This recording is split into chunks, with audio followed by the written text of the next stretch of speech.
Welcome to So Very Easy. My name is Laura, and today, let's make a Christmas tree skirt.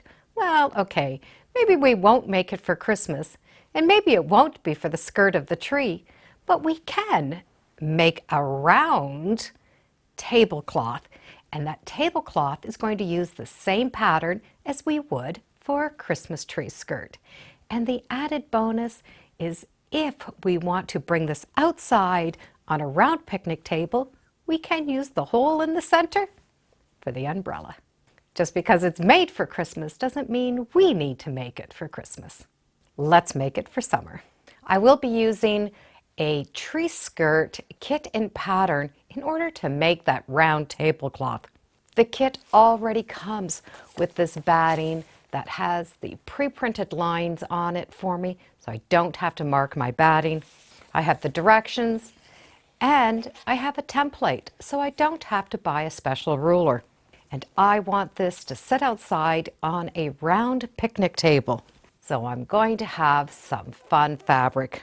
This fabric is really old. I do not even want to admit how old it is. But as someone said to me, the fabric is like wine. It gets better with age. So I figured this is old enough, and I'm going to make the tablecloth with it.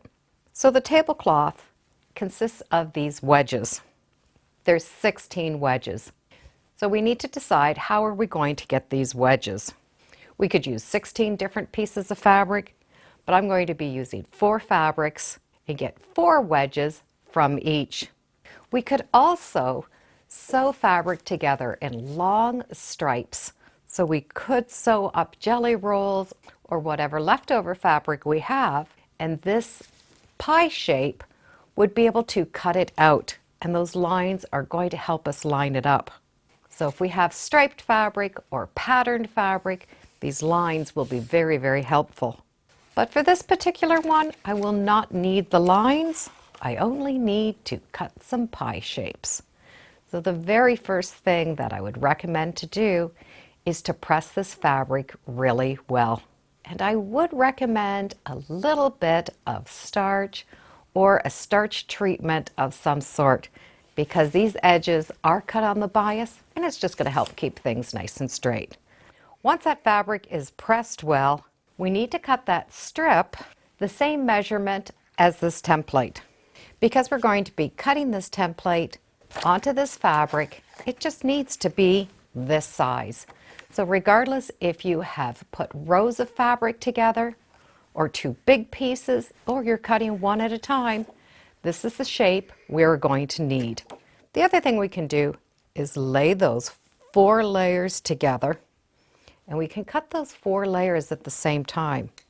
So I do like to put them in order, so I will lay them together in the order that I want them to show up on that tablecloth. And I like to press those together. So I'm going to cut all 4 of these pieces at the same time. There are 2 ways we can use this template.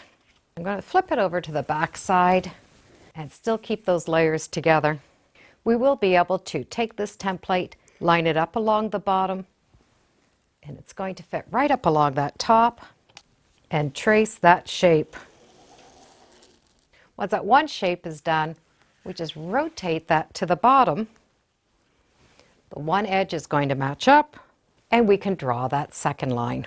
Keep rotating and keep drawing those lines. We cannot cut with this template, but we can use it to draw with. Or we can add this on top of a ruler.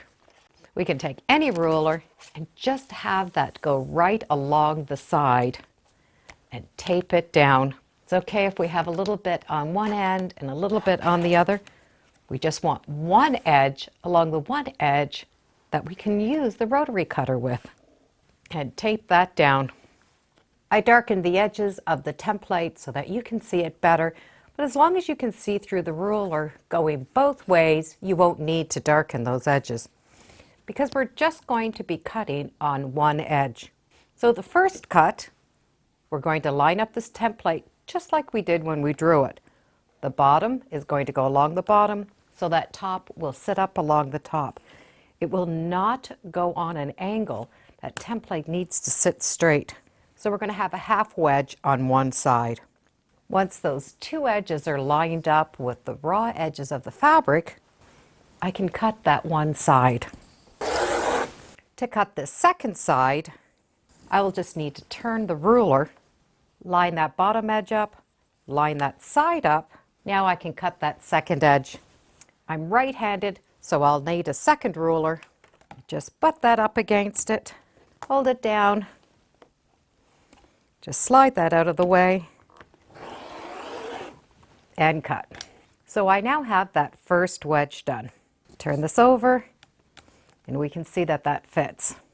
If we were drawing the lines, we would have taken that template, we would have taken it here, and have twisted it back and forth. But by twisting it, I don't have an edge to cut. So when we tape this onto the ruler, instead of twisting it, we're going to flip it. So we're going to take that ruler and just flip it upside down. And we will now be able to match up that one wedge edge, make sure that the top and the bottom are lined up, and we have that line ready to cut. The next one, we flip again. Line it up, that cut edge matches my top and bottom, and cut. One more flip, matching those edges up, and cut.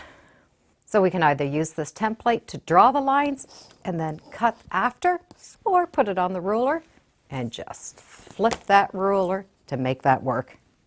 I now have 4 wedges cut out of 4 different fabrics, and I could just stack those together. Now when I flip them over, I now have them all in the order that I want to sew them together. And that's a quick way to cut those wedges. The batting has 16 wedges already drawn out and numbered, and a center.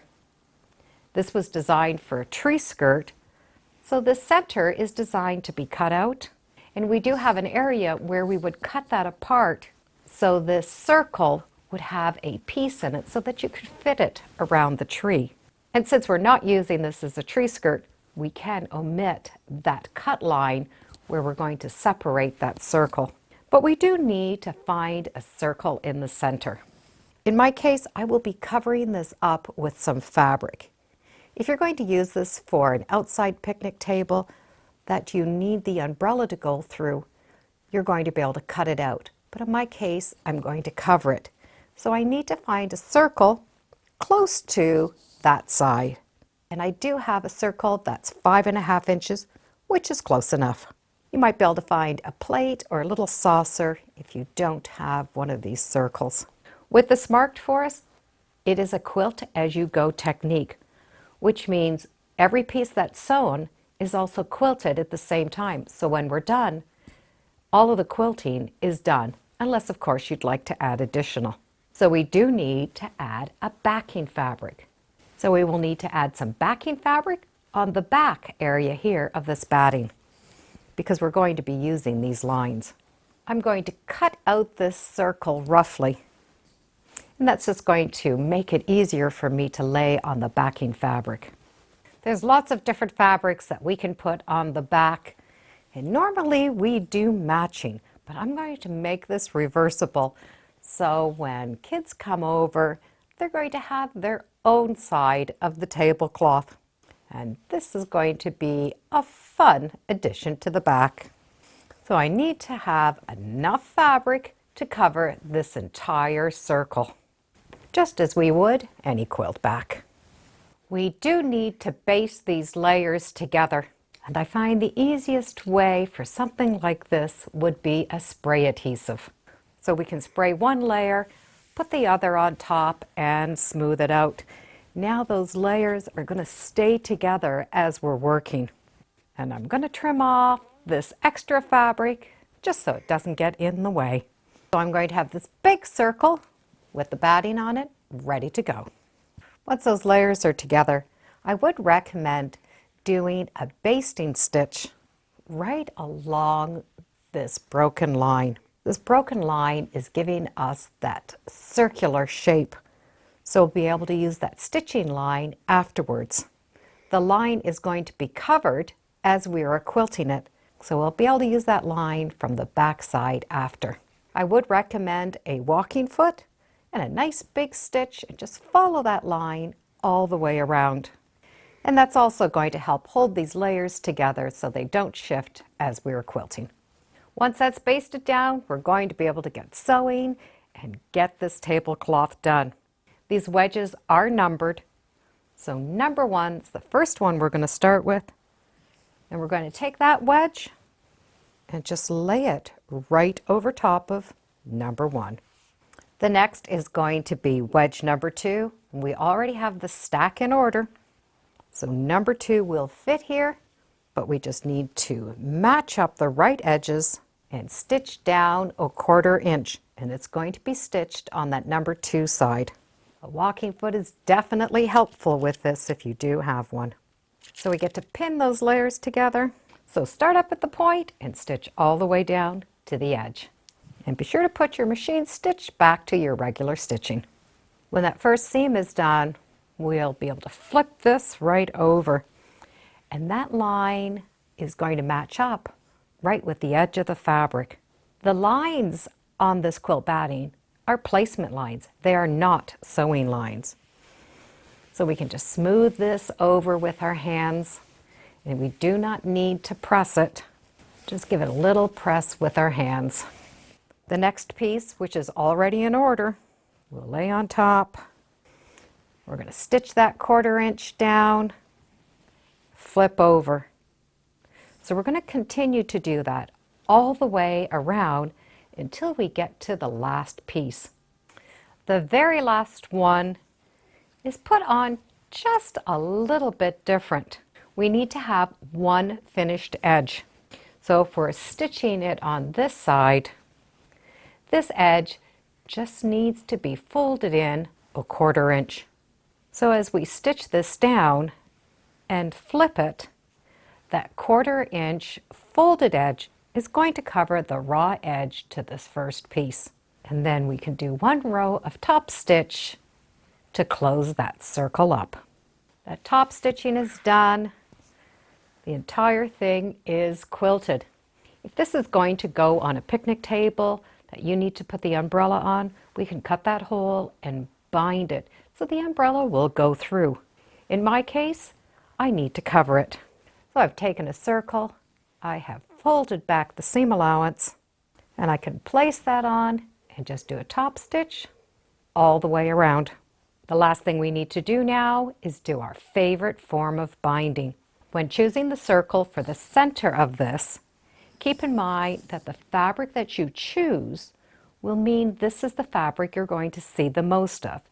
In this case, you really notice the red checkers because of that red center. If I added the blue, you would notice the blue more. So each fabric you choose, it's going to show that fabric the most.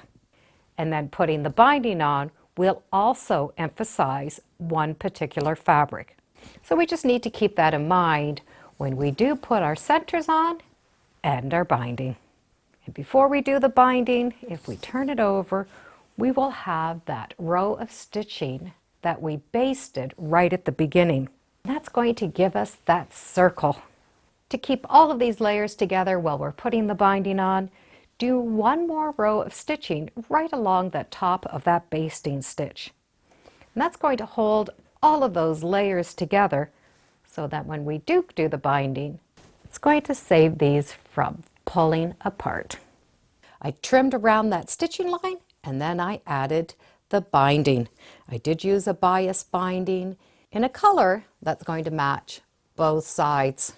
However, I did get a little bit carried away with some extra quilting. I had the walking foot on, and I just thought I would quilt this even more. Even though those rows of stitching would have been enough, I did want to add more. So I made this sort of tier shape. So I traced this out, just went with that walking foot, and quilted it. So I do need to wash out my markings. This was a fun project to make. That kit for the tree skirt definitely made it easy. The batting was already pre-printed for me. I had the template. All I had to do was add that fabric and stitch those wedges on. And of course, if you'd like, you can always get a little carried away and do some extra quilting. So I have one side for the adults and one side for my grandchildren. So the only thing I need to do right now is wait for some nice weather to get this on my picnic table. Thank you for joining me today on Sew Very Easy. Feel free to subscribe, and as always, come on back. Let's see what we're working on next time in the sewing room. Bye for now.